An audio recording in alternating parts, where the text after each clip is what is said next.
Pelo tempo, hein? Pois é, praticamente abandonei meu canal, mas estamos de volta pela bênção de Deus. Em primeiro lugar, quero pedir desculpa para vocês por não ter mais produzido material, trazido material para vocês. Primeiro porque o meu contexto de vida no ano passado mudou um pouco e a gente não tinha muita privacidade para fazer uma gravação, uma filmagem. E agora a gente acabou de se mudar para um apartamento aqui no centro de Lages e aqui tem uma salinha só pra gente. Eu vou gastar um tempo depois mostrando essa salinha para vocês, tá bom? Mas obrigada por você estar aqui no nosso canal, Professor Esperança, e obrigada por dar uma breve atenção aqui a essa breve meditação que iremos fazer, tá bom? Se você tem uma Bíblia aí na sua casa, ou até no celular mesmo, você pode abrir em Lucas capítulo 18, dos versículos 1 até o versículo 8. Aqui Jesus ele conta uma parábola muito importante, a parábola do juiz iníquo e da viúva persistente. Então vamos à leitura do texto para que a gente possa se atentar e fazer algumas reflexões a respeito dessa parábola. Vamos lá. Jesus lhes contou uma parábola para mostrar que deviam orar sempre e nunca desanimar. Em certa cidade havia um juiz que não temia Deus, nem respeitava ninguém. Havia também naquela mesma cidade uma viúva que sempre procurava, dizendo: julgue a minha causa contra o meu adversário. Por algum tempo ele não a quis atender, mas depois pensou assim: é bem verdade que eu não temo a Deus, nem respeito ninguém. Porém, como esta viúva fica me incomodando, vou julgar a sua causa, para não acontecer que, por fim, venha molestar-me. Então o Senhor disse: ouçam bem o que diz esse juiz iníquo. Será que Deus não fará justiça aos seus escolhidos, que a ele clamam dia e noite, embora pareça demorado em defendê-los? Digo a vocês que depressa lhes fará justiça. Contudo, quando o Filho do Homem vier, será que ainda encontrará fé sobre a terra? Esse texto ele faz parte de um contexto no finalzinho do ministério de Jesus. A data aqui colocada nos comentários possivelmente é próximo do mês de março do ano 31.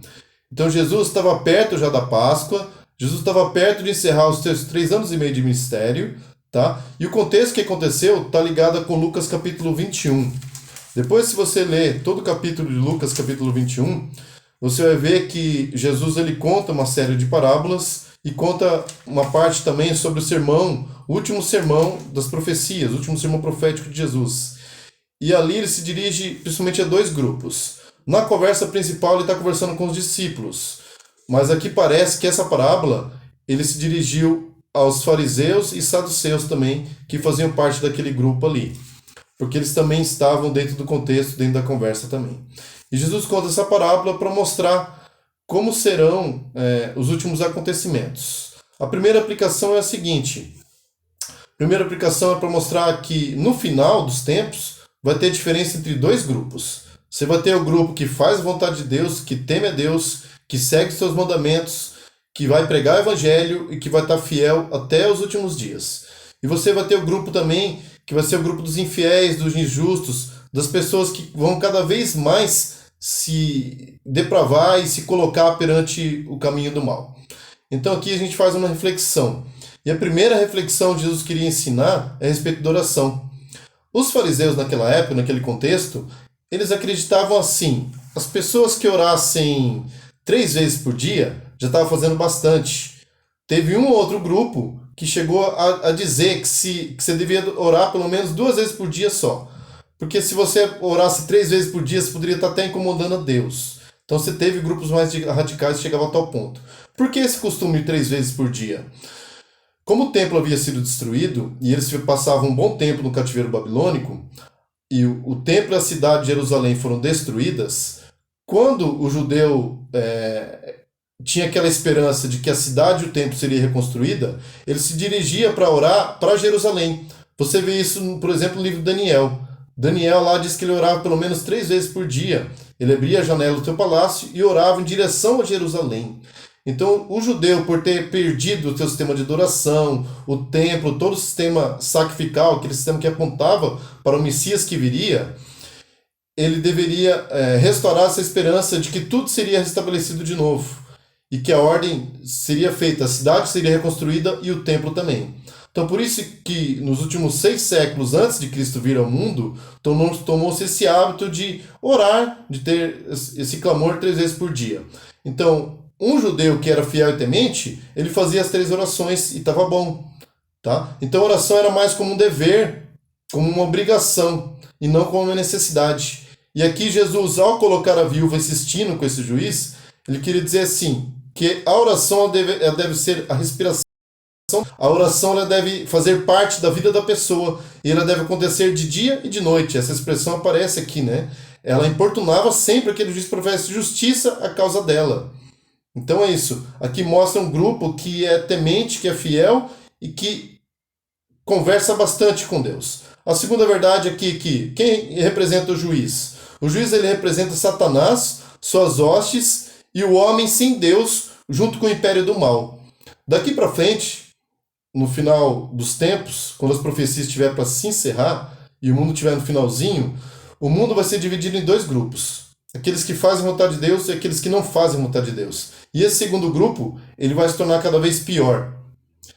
É um grupo onde vai reinar a questão da impunidade, da corrupção, é o grupo onde o aspecto social vai deixar praticamente de existir, vai deixar de ter o conceito de família, né, bíblico, conforme nós aprendemos na palavra de Deus.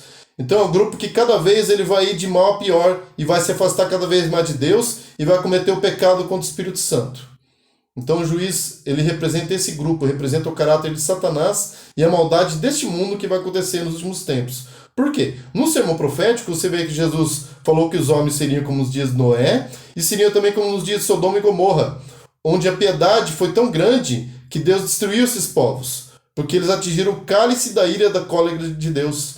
Essa ira de Deus significa que é um Deus que ele faz justiça, que ele não desampara os seus filhos. Assim como ele fez justiça com Noé e salvou tanto Noé quanto os animais dentro da arca, e também a família de Ló, com exceção de sua esposa, né? Conforme Jesus disse, lembrai-vos da mulher de Ló, né? Então lembrai-vos do mau exemplo dela, não cumpra o mau exemplo dela. Não se apegue às coisas materiais, mas olhe para o Messias que virá com poder e grande glória nos do céu.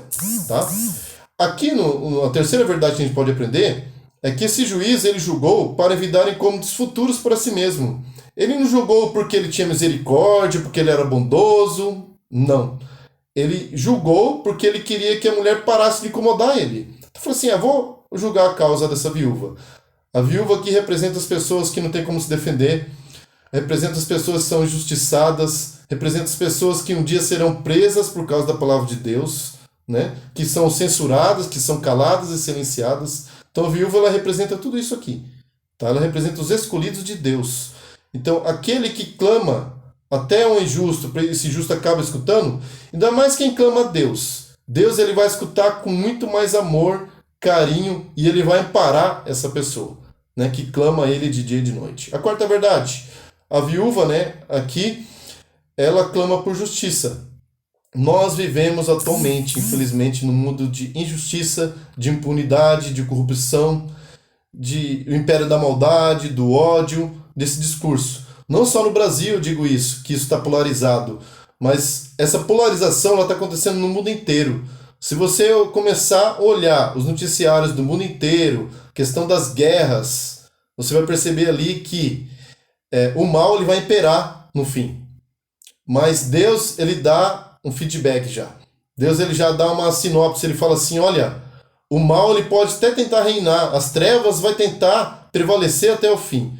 Mas no fim, a luz vai brilhar. No fim, Jesus vai aparecer com grande poder e grande glória nas nuvens do céu. E ele vai fazer justiça.